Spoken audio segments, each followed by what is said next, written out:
Welcome to the Woodwind Doubling Channel. Today is episode 7, Introduction to the Recorder. Yes, that's what I mean, the recorders. The dreaded squealing little plastic things we hand to kids in elementary school and try to get them interested in music. I actually did start out in a recorder before I played saxophone, clarinet, and flute, and it actually helped me quite a bit later on in understanding how some of the cross-fingerings on, say, instruments like an oboe and bassoon came about. Recorder's a really interesting little thing to play, and I've gotten more opportunities to play it for money than you'd expect, given that I work at the Stratford Shakespeare Festival, which specializes in the plays of Shakespeare, and therefore you're going to be dealing with a lot of Elizabethan-era music. Recorders were used quite a bit at the time. I've also used them on other shows. It seems that Stephen Schwartz has a penchant for them. Used them in Children of Eden, and they're also used in a show called A Secret Garden. A Secret Garden, we will have some notes about at a later time. It's got a crazy first book that has pick, flute, alto flute, clarinet, several recorders, and penny whistles. And the book itself is a bit of a jumble that needs to be sorted out. So we'll see if you can get some tips for getting through that at a later time. What we're going to start out with right now is just an introduction to the different sizes of recorder that you'll commonly see. I'm leaving out the bass for right now. I do have a bass, but I've never actually played bass on a show or any recordings. I've played it in ensembles. I played for several years in the Toronto Recorder Players Society, basically because I wanted to improve my skills on recorder and be able to play some of the more challenging excerpts. There's some people who forget that the Bach-Brandenburg concerti were actually written for recorder, not transverse flute. Now, the reason the transverse flute took over as the more popular flute-type instrument is that you've got a better dynamic control on with that. With any fipple sort of instrument like the recorders, it's harder to keep your airstream pitched correctly. It's easy to blow it basically and get a good sound out of it, but because of the limitations of a fipple, it means that you don't have a huge dynamic range. Your recorders may be effective from about MP to almost MF. Now, the basic recorder that most of us are used to seeing is the soprano. It's pitched in C. Now, when we say in C, all recorders actually are supposed to read in concert with octave transpositions. Now, they call this a C recorder with all holes closed. It sounds a C as its lowest note.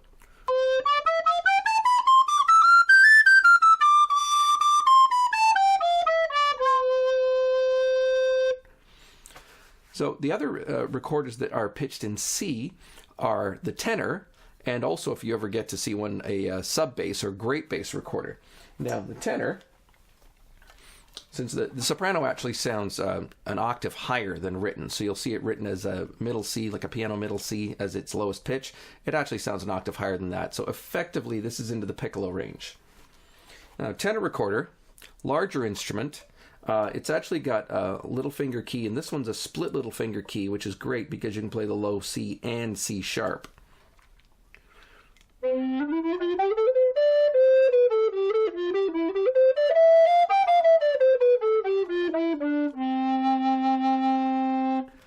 Lovely round sound.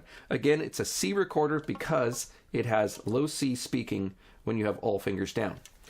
Now we get into the area that's confusing for a lot of people when they come to recorders as a doubling instrument. We're used to saxophones, which are all treated as transposing instruments. We play one fingering, you play 3 fingers down, it's always going to be a G. Doesn't matter which saxophone, it's always going to be notated as a G, and it's up to the arranger to take care of sounding pitches. Now in the recorders, it's up to us to take care of the sounding pitches. So alto. Altos are very frequently used, and it's one of the main solo voices in the recorder family. A lot of the Baroque and classical repertoire is written really for alto recorder.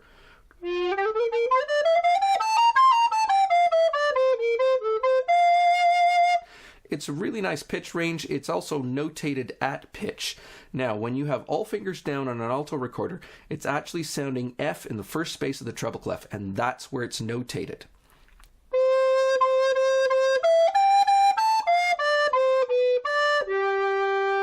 If you grew up in Canada in the 60s or 70s, you recognize that one.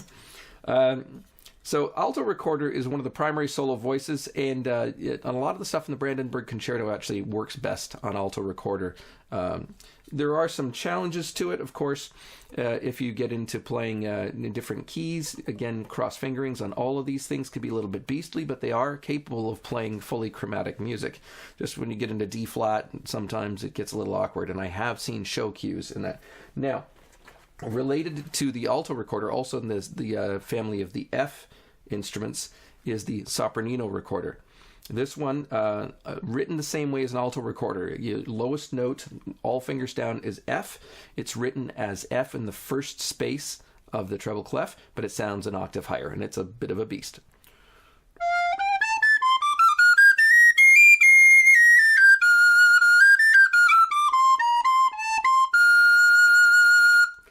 Now, there are some smaller and larger recorders. There's one called the Garkline, which is also in C. I can barely make my fingers work on the thing. The finger spacing on the holes is just so ridiculously close. And really, if you need something higher than a sopranino recorder, regular old piccolo or some of the penny whistles and things like that tend to do just as well. But, I could see somebody wanting the novelty of having the little tiny Garkline recorder. I'd probably have one if I'd run across one that I could actually get my fingers onto. Now, you'll find recorders that are made in both plastic and in wood. My principal soprano recorder that I use is actually, it's an Adler Baroquemeister. It's maple. I like it just because it's a little bit sweeter than some of the other ones. You'll notice that on my plastic recorders, I generally will have a thumb rest on them.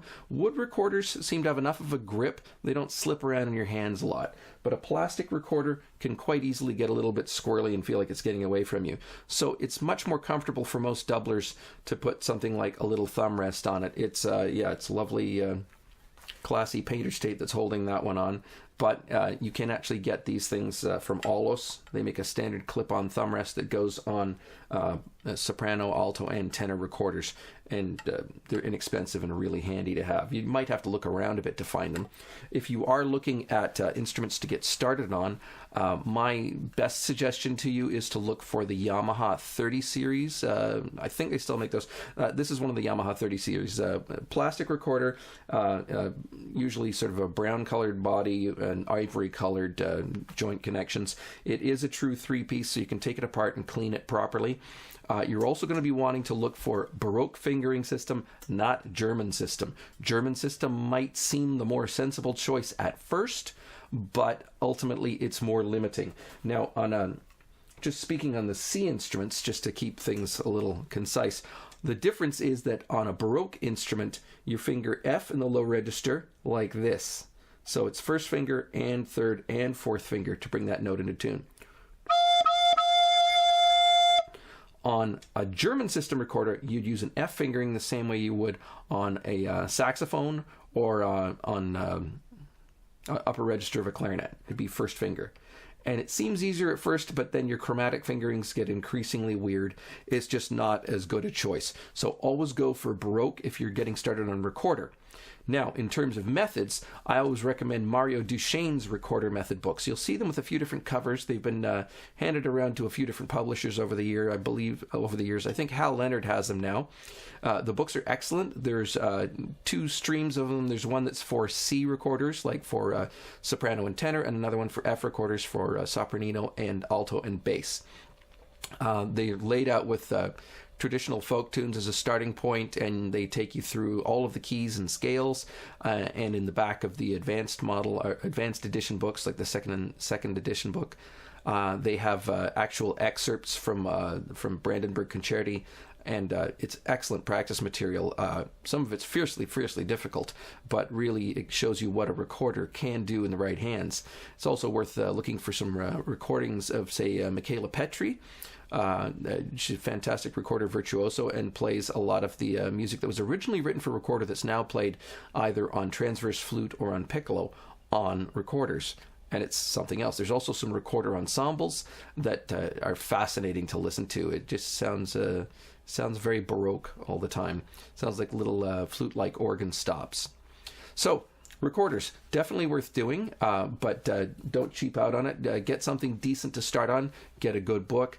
And work away at it. As I've said to somebody recently, playing a recorder is not really rocket science. So why not take that? If it calls for a recorder on a book, why not get the recorder double? Think about this.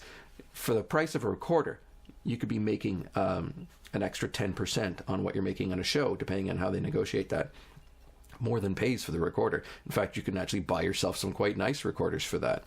So, I highly recommend doing that, getting to the recorder. It's one of those fun things to do too. You can carry it just about anywhere. I've literally taken them camping and played duets with friends while on a campsite.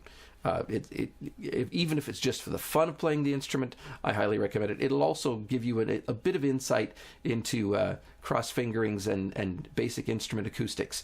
There's nowhere to hide on this. No key work, no fancy stuff. You can learn some interesting fingerings along the way to make some trills and other passages possible.